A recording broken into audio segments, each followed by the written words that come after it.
ನಿಮ್ಮ ಆರೋಗ್ಯ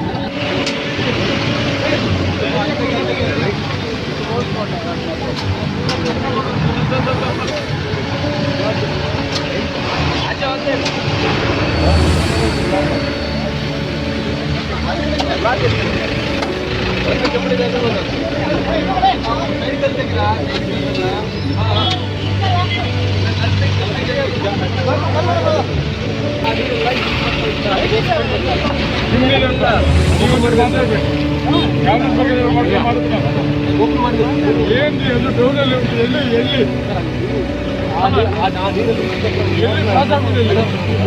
ಅಲ್ಲಿ ಮೋರಿ